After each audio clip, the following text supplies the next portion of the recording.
పొన్నం ప్రభాకర్ గారు ఎంత పిచ్చి పిచ్చిగా వ్యవహరిస్తున్నారో మొత్తం కరీంనగర్ ప్రజలు యావత్ తెలంగాణ ప్రజలందరూ కూడా గమనిస్తూ ఉన్నారు. మొన్న నేను సోషల్ మీడియాలో ఒక ఆడియో లీక్ అయింది. ఆ ఆడియో లీక్ది నేను చూడడం జరిగింది. ఒక మంత్రిగా ఉండి ఒక శాసనసభ్యునిగా ఆడ ప్రజలు 2.5 లక్షల మంది హుజరాబాద్ నియోజకవర్గ ప్రజలు ఓట్లేస్తే నేను ఎమ్మెల్యేగా గెలవడం జరిగింది. ఎంత సిగ్గుచేటు అని నేను అడుగుతా ఉన్నాను. ఒక మంత్రి ఆర్డీఓ గారికి ఎంఆర్ఓ గారికి కాన్ఫరెన్స్ కాల్ పెట్టి ఎట్టు పరిస్థితిలో మీరు ఎమ్మెల్యే గారి చేతి మీదకి కళ్యాణ లక్ష్మి చెక్కులు ఇస్తే మంచి పద్ధతి కాదు అనేది యావత్ తెలంగాణ ప్రజలందరూ కూడా విన్నారు. ఆడియో మంత్రి గారు మాట్లాడింది.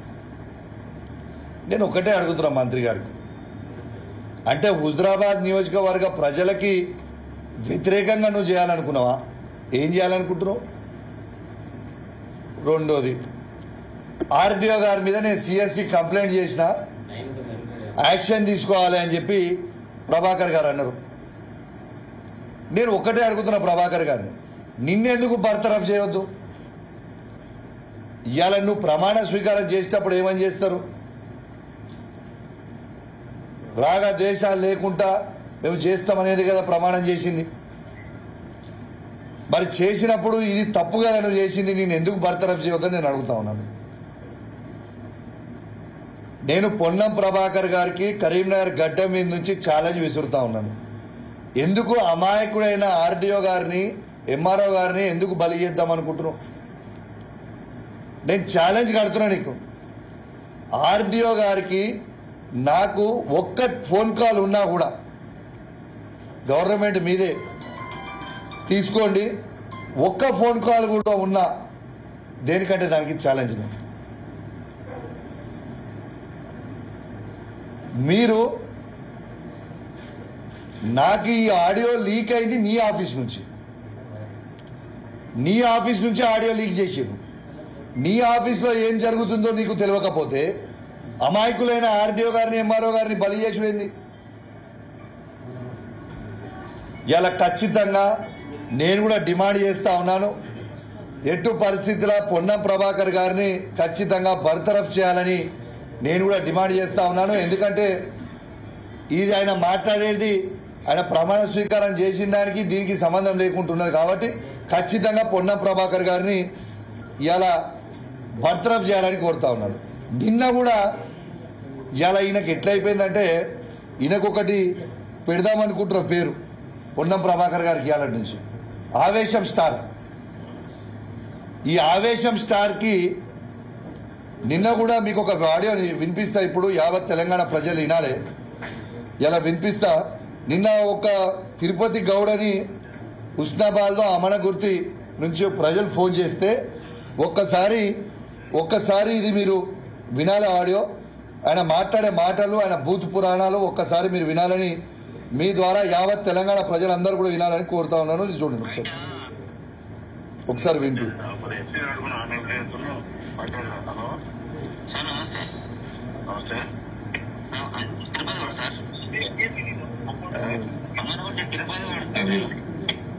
మ్యాక్సిమం అది స్కూల్లో అది బయట గవర్నమెంట్ ల్యాండ్స్ వచ్చి ఉన్నాయి. స్కూల్లో అది ఇచ్చిన పర్మిషన్ బుద్ధిగా కొడుకులకు ఎంతమంది ఇచ్చినప్పుడు ఎందుకు ఇచ్చి బిల్ తీసుకున్నా పర్మిషన్ అది మనవాడ నా లాప్తా మంచి రిక్వెస్ట్ చేస్తా అవుతా అడ్డుకుంటా అంటే ముట్టి వాళ్ళు కూడా నా కొడుకుల వల్ల రిక్వెస్ట్ తమా తప్పుతున్నా వచ్చిన నా కొడుకులు నేను ఇస్తున్నా నా పర్మిషన్ సబ్స్టేషన్ కు నా సొంతంగా గవర్నమెంట్ వాళ్ళు నలుగురు పిల్లలేరు ఊళ్ళంతా ఎవరు ఇచ్చిన పర్మిషన్ ఇచ్చారు. ఎవరైనా అడ్డుకునే ఇస్తారా ముట్టిపోక నేను కూడా అలవడతా ఎడవని చేయకూడదు. విన్నారు కదా ఇవాళ అవి ఏం మాటలండి నాకు అర్థం కాదు. ప్రజలు ఫోన్ చేస్తే కూడా అవి ఏం మాటలు, ఆ మాటలు చెప్పనికే కూడా నాకు సిగ్గు అనిపిస్తూ ఉంది. ఇవాళ మంత్రిగా ఎదిగినావు నువ్వు, ఇట్లనే ఆగకుంటే నేను కరీంనగర్ పార్లమెంట్ ఎంపీగా గెలిపించినప్పుడు నువ్వు ఆగుడు లేకుంటే కరీంనగర్ నీ సొంత ఊర్లో డిపాజిట్ రాను అని విను. నీ సొంత ఉన్న వార్డ్ ఏరియాలో 23 ఓట్లు పడ్డ గొప్ప లీడర్వి నువ్వు ఇట్లాంటి పనులు చేస్తే కరీంనగర్ ప్రజలు నిన్ను తరిమి తన్నేసిరి నుంచి ఏడుగా పోయి పాపం హుస్నాబాద్ తెలియకుండా ప్రజలు నీకు ఓటేసి గెలిపిస్తే గిరా నువ్వు చేసే పని ఇంత ఆసానం ఎందుకు నీకు? ఇవాళ ఆవేశం స్టార్ అయిన మంత్రి గారు కుక్కకు ఒక బొక్క దొరికినట్టున్నది నా కథ.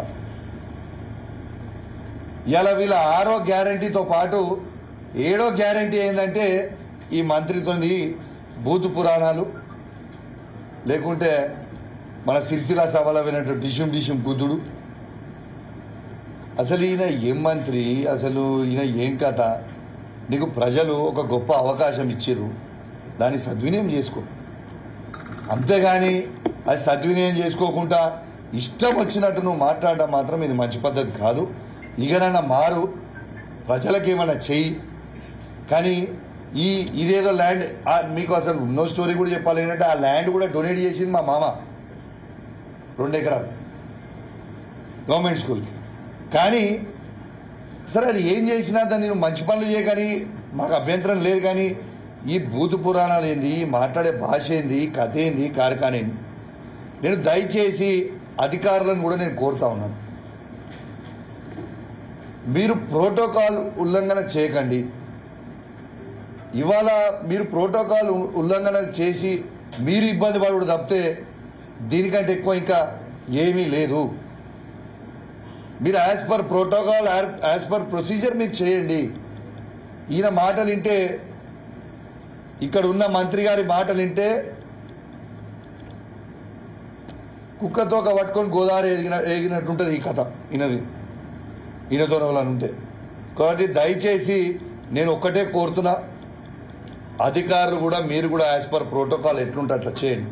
మీకు ఉదాహరణ చెప్తున్నా, మొన్న నా నియోజకవర్గంలో కళ్యాణ లక్ష్మి చెక్కులు పంచమన్నారు, వీళ్ళు పంచిరు, అయిపోయింది. వీళ్ళు వంచిన తర్వాత మొన్న జమ్మికుంట ఎంఆర్ఓ గారికి ఇబ్బంది వచ్చింది. మరి ఇదే మంత్రి గారు ఎందుకు కాపాడలేకపోయినా? ఇదే మంత్రి గారు చెప్తున్నారు, చేసిపోతున్నారు, మరి ఎందుకో కాపాడుకోలేకపోతున్నారు? అంటే కేవలం మిమ్మల్ని వాడుకుంటాడు, ఇచ్చిపెడతాడు. దయచేసి మీరు ఇది మర్చిపోకండి. మీరు మీ పని మీరు సక్రమంగా చేయండి, ఖచ్చితంగా మీకు కూడా మేము సహకరిస్తాం. నిన్న కూడా ఉదాహరణ చెప్తా ఉన్నాం, కమలాపూర్లో ఇది ఎలక్షన్ కోడ్, మీరు చెక్కులు పంచిండు, సంతోషం, మాకేం అభ్యంతరం లేదు. కానీ ఎలక్షన్ కోడ్లో నిన్న కూడా తీసుకుపోయి కమలాపూర్ మండలంలో 62 చెక్కులు, నిన్న కళ్యాణ లక్ష్మి చెక్కులు నేను ఇచ్చారు. ఓకే, సంతోషం, మీరు ఇచ్చిర్రు, మాకేం అభ్యంతరం లేదు. కానీ ఆ 62 చెక్కులతో పాటు కేసీఆర్ గారు ప్రవేశపెట్టిన 1,116 రూపాయలతో పాటు తులం బంగారం కూడా మీరు ఇస్తే బాగుండు కదా, అద్భుతంగా ఉండు కదా. కానీ నిన్న చెప్పక చేయక చెక్కులు వంచిరు, ఆగమాగం చేస్తున్నారు. ఎందుకు ఇంత ఆగమాగం ఎందుకు చేస్తున్నారు మీరు? ఇట్లా దయచేసి చేయకండి, మీరు పరిశ్రమలో పడకుర్రి, మీరు ఆగమాగం కావద్దని దయచేసి మీకు కూడా విజ్ఞప్తి చేస్తూ ఉన్నాను. ఇవాళ పోలీస్ వాళ్ళకు కూడా చెప్తా ఉన్నాం, పోలీస్ వాళ్ళ పక్షాన కూడా ఇవాళ మేము మాట్లాడుతూ ఉన్నాం. ఇవాళ పిఆర్సీలు ఎన్ని కూడా పోలీస్ వాళ్ళ అందరికీ కూడా ఇవాళ మేము ఇప్పిస్తాం, మేము గవర్నమెంట్ రాగానే ఫస్ట్ రిలీజ్ చేస్తాం మీకు అని పోలీసు వాళ్ళకు కూడా చెప్పారు. ఇవాళ వాళ్ళకి ఇచ్చే అలవెన్సులు కానీ వాళ్ళకి వచ్చే బ్యాలెన్స్ అమౌంట్లు ఒక్కొక్కళ్ళకి కానిస్టేబుల్ దగ్గర నుంచి, ఎస్ఐ దగ్గర నుంచి, సిఐ గారి దగ్గర నుంచి, ఏసీపీ గారు, సిపి గారు, డీసీపీ గారు, పైనకి ఇంకా అధికారులందరికీ కూడా ఇవాళ ఎంతో రావాలి పిఆర్సీ. ఎందుకు ఇస్తలేమా? మీరు ఇప్పటి వరకు వాళ్ళకి ఎందుకు ఇస్తలేరని నేను అడుగుతా ఉన్నాను. ఇవాళ ఇక్కడ ఉన్న మంత్రి గారు ఎగిరెగిరి పడుతూ ఉంటారు. మీరు ఎగిరెగిరి పడే కంటే ముందు ఆ ములుగుల సీతక్క ఇప్పించుకుందట ఆ జిల్లాకి. మరి కరీంనగర్ జిల్లాలో ఉన్న పోలీసు వాళ్ళు ఏం తప్పు చేసిరు పోయి? వాళ్ళకి నువ్వు ఎందుకు ఇప్పించుకుంటలేవు? ఇప్పించుకునే చేతన అయితలేదా? మంచి పనులు చేసే చేతన అయితలేదా? ఈ అరుషుడు కంటే, ఈ ఎగిరెగిరి వడుడు కంటే దయచేసి పోలీసు వాళ్ళ పక్షాన కూడా నేను అడుగుతా ఉన్నాను, ఖచ్చితంగా వాళ్ళకి ఇచ్చే అలవెన్సులు కావు, ఏవి పెండింగ్ ఏవైనా ఉన్నాయో అన్నీ కూడా వెంటనే క్లియర్ చేయాలని నేను డిమాండ్ చేస్తూ ఉన్నాను. ఎందుకంటే నువ్వు ఎన్నికలలో మీరు ఇవన్నీ చెప్పినప్పుడు వాళ్ళు నమ్మిరు మీరు వెంటనే చేస్తారేమో అని. కాబట్టి దయచేసి వాళ్ళకు కూడా మీ అందరు కూడా వెంటనే వాళ్ళే ఏమున్నా కూడా మీరు రిలీజ్ చేయాలని కూడా ఇలా పోలీస్ వాళ్ళ పక్షాన కూడా నేను డిమాండ్ చేస్తా ఉన్నానని చెప్పి ఈ సందర్భంగా తెలియజేస్తూ సెలవు తీసుకుంటా ఉన్నాను. జై తెలంగాణ, జై కేసీఆర్. దీంతో పాటు ఒక్క నిమిషం సారీ దీంతో పాటు ఇవాళ ఖచ్చితంగా ఈ 17 పార్లమెంట్ సీట్లలో కరీంనగర్ పార్లమెంట్ సీటు ఫస్ట్ జెండా బీఆర్ఎస్ పార్టీ జెండా ఈ కరీంనగర్ గడ్డ మీదనే ఎగిరబోతా ఉందని చెప్పి కూడా ఈ సందర్భంగా తెలియజేస్తా ఉన్నాను. ఇవాళ మీరు ఎవరు ఊహించుకోని విధంగా ఇలా కరీంనగర్ పార్లమెంటు 1,00,000 మెజారిటీతో మేము గెలవబోతా ఉన్నాం. ఇది గ్యారంటీగా మీకు చెప్తా ఉన్నాను. ఇలా ఎక్కడ పోయినా కూడా ఇలా అద్భుతమైన రెస్పాన్స్ వస్తూ ఉంది.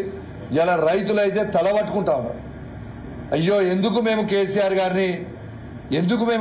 గారిని బొడగొట్టుకున్నాం, ఎందుకు కేసీఆర్ గారిని ఇలా దించడం లబోదిబో మొత్తుకుంటా ఉన్నారు. ఇలా ఒక్కటే చెప్తా ఉన్నాను, ఇవన్నీ వద్దు బై పంచాయతీ గిరిగిరిగా వద్దు. కేసీఆర్ గారు ఉన్న 10 సంవత్సరాలలో ఏ ఒక్క రోజన్నా ఒక్క ఎకరం అన్నా ఎండిందా? ఏ ఒక్క ఎకరం కన్నా ఫ్రీ 24 గంటల కరెంట్ రాకుండా ఉన్నదా? ఏ ఒక్క రైతుకి రైతు బంధు రాకుండా ఉన్నదా? కేసీఆర్ గారు దిగిపోగానే నీళ్లు బంద్ అవుతాయి, కరెంటు బంద్ అవుతుంది, రైతు బంధు బంద్ అవుతుంది. ఇది కరెక్టా? అంటే మీకు ఆట రాక గజ్జలు బాగలేవని అంటున్నది మీ కథ. ఇవాళ కేసీఆర్ గారి కోసం ఖచ్చితంగా రైతులందరూ కూడా ఎక్కడ పోయినా కూడా అద్భుతంగా స్పందన ఇస్తూ ఉన్నారు. ఇవాళ ఎటు పరిస్థితిలా రైతులందరూ కూడా కేసీఆర్ గారు బలపరిచిన అభ్యర్థి అయిన బోయిన్పల్లి వినోద్ కుమార్ గారికి అద్భుతమైన ఓట్లు ఈ కరీంనగర్ పార్లమెంట్ నుంచే మళ్ళీ వేయబోతా ఉన్నారు. రైతులతో పాటు కూడా యువత కూడా ఖచ్చితంగా ఈసారి భారతదేశంలో ఎక్కడ లేని విధంగా ఇలా 2,02,000 ఉద్యోగాలు కేసీఆర్ గారు ఇచ్చింది నిజమని ఇలా యావత్ యువత కూడా ఇవాళ అర్థమైపోయింది. ఇలా ఆఖరికి కేసీఆర్ గారు ఇచ్చిన 30,000 ఉద్యోగాలు ఏవైతే మొత్తం రెడీ చేసి ఉండి అవి ఇవ్వాల్సినవి కూడా ఆ 30,000 ఉద్యోగాలు కూడా కేసీఆర్ గారు ఇచ్చినాయి. వాళ్ళు పత్రాలు ఇచ్చి మేము ఇచ్చినాం. ఎంత సిగ్గులేదంటే ఎవరికో పిల్లలు పుడితే నాకు పుట్టిరు అని ముద్ద అన్నట్టున్నది వాళ్ళ కథ. ఇలా మీరు నోటిఫికేషన్ ఎప్పుడు ఇచ్చిర్రు, మీరు షెడ్యూల్ ఎప్పుడు రిలీజ్ చేసిర్రు, పరీక్షలు ఎప్పుడు పెట్టిర్రు, మీరు ఎగ్జామ్లు ఎప్పుడు రాపిచ్చిర్రు, రిజల్ట్లు ఎప్పుడు ఇచ్చిర్రు?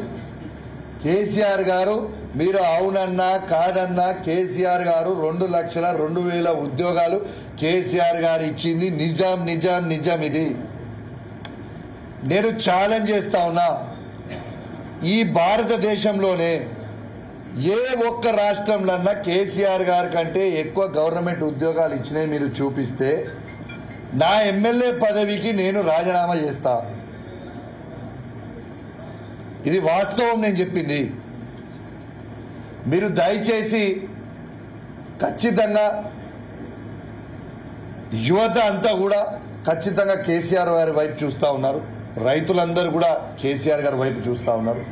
ఇలా పెన్షన్దారులు కూడా అందరు కూడా ఖచ్చితంగా కేసీఆర్ గారికి ఓటేస్తాము అని నిర్ణయించుకున్నారు. ఎందుకంటే ఇలా 2,000 రూపాయల పెన్షన్ కానివ్వండి, వికలాంగులకి 4,000 రూపాయల పెన్షన్ కానివ్వండి, టెన్షన్గా ఇలా కేసీఆర్ గారు ఇస్తా ఉన్నది కూడా మీ అందరికీ కూడా తెలియజేస్తా ఉన్నాను.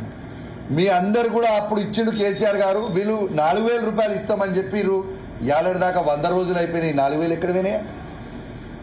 మీ 4,000 ఎక్కడ పోయినాయి? ఎందుకు వేస్తలేరు? అచ్చా, ఇంకోటి కూడా చెప్పాలి మీ అందరికీ. నిన్న కళ్యాణ లక్ష్మి చెక్కులు వీడు ఇచ్చిన కాడ నేను కమలాపూర్ మండలం ఉప్పల్ గ్రామానికి మా మిత్రుడు మాన్సా ఇంకా మా యువ నాయకుడు వాళ్ళ ఇంటికి పోవడం జరిగింది. అడిగి పోయి ఆ చెక్ ఇచ్చిన తర్వాత వాళ్ళు నాకు చెప్తా ఉన్నారు, అన్న కనీసము కేసీఆర్ గారు ఉన్నప్పుడు కేసీఆర్ గారు కిట్ ఇచ్చేది, ఆడబిడ్డ పుట్టింది కాబట్టి 13,000 రూపాయలు ఇచ్చేది, తల్లి బిడ్డలని అంబులెన్స్లో ఇంటికాడ దింపిపోయేది సార్ కేసీఆర్ గారు. వీరు కేసీఆర్ కిట్ ఇయ్యలేదు, మాకు ఆ 13,000 రూపాయలు ఇవ్వాలి, కనీసం ఇంటికాడ కూడా దింపే పరిస్థితి లేని పరిస్థితి ఉండే అని చెప్తే నిజంగా నా గుండె బరువెక్కిపోయింది. ఇంత బాధ అనిపించింది. అయ్యో, తెలంగాణని కేసీఆర్ గారు 14 సంవత్సరాలు కొట్లాడి తెచ్చిన తెలంగాణని, ఇంత అద్భుతంగా నిర్మాణించిన తెలంగాణని వీళ్ళు ఖరాబ్ చేస్తారు కదా అనే ఒక బాధ అనిపిస్తూ ఉంది. ఒక యువకునిగా నా రక్తం ఉడుకుతూ ఉంది. కానీ ఖచ్చితంగా చెప్తా ఉన్నాం, ఎవ్వరు కూడా అధైర్యపడకండి. ఖచ్చితంగా కేసీఆర్ గారు మళ్ళా మనందరి కోసము, మీకోసము కేసీఆర్ గారి నాయకత్వంలో మేమందరం కూడా ముందలుంటాం. ఖచ్చితంగా కరీంనగర్ పార్లమెంట్లో వినోద్ కుమార్ గారిని ఖచ్చితంగా భారీ మెజార్టీతో కూడా గెలిపేబోతా ఉన్నారని చెప్పి సందర్భంగా తెలియజేస్తూ